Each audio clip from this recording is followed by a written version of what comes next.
તક્ષશિલા હરણીકાંડ મોરબી અને રાજકોટ ટીઆરપીની ઘટનાઓ બાદ જે પ્રમાણે ભારતીય જનતા પાર્ટી જાગવાનું હતું અને એમના ભ્રષ્ટ નેતાઓ અને એમના ચહિતા અધિકારીઓના પાપના કારણે આવી અનેક ઘટનાઓમાં 240 લોકોએ પોતાના સ્વજનો અને સંતાનો ગુમાવ્યા.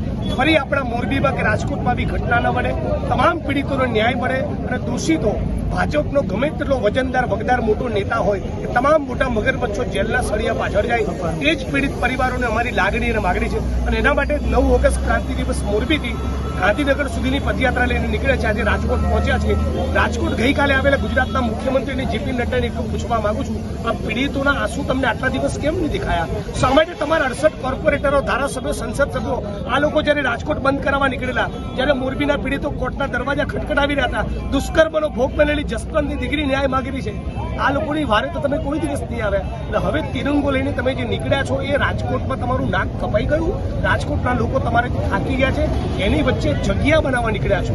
પીડિતો માટે તમારી કોઈ સાચી લાગણી નથી. આ યાત્રા ગાંધીનગર સુધી પહોંચશે, લડીશું અને પીડિતમાંથી એક પરિવારને લડવું છે ત્યાં સુધી અમારી લડવાની તૈયારી. સભા સ્થળે આજે રાજકોટ છે. આજે રાજકોટ સભા સ્થળે તમામ પીડિત પરિવારો, કોંગ્રેસ પક્ષના માણસો, રાજકોટ શહેરના નાગરિકો બધા જ જોડાવાના છે. અને લાખ વાતની એક વાત, સીબીઆઈ કે નોન કરપ્ટ અધિકારીને તપાસ સોંપો, 1.5 થી 2 કરોડ પીડિતોને વળતર ચૂકવો અને ફાસ્ટ ટ્રેક કોર્ટમાં કેસ ચાલવો.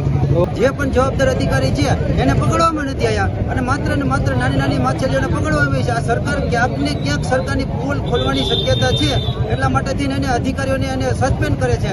એને કોઈ પકડવામાં નથી આવતા. તો જવાબદારી તો મેન અધિકારીઓની છે. મુખ્યમંત્રીની સામે અમે 12 માંગ મૂકી હતી કે અમારો ફાસ્ટેગ કોર્ટની અંદર કેસ ચાલે, તો એ પણ સ્વીકારવામાં નથી આવી.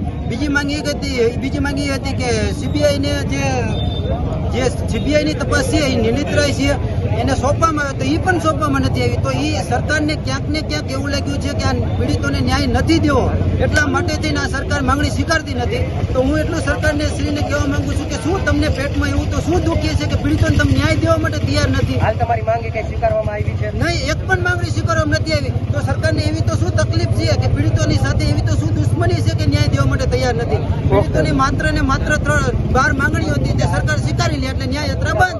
હું તો એમ કહું છું કે ન્યાય યાત્રા કરવાની કોઈ જરૂર જ નથી.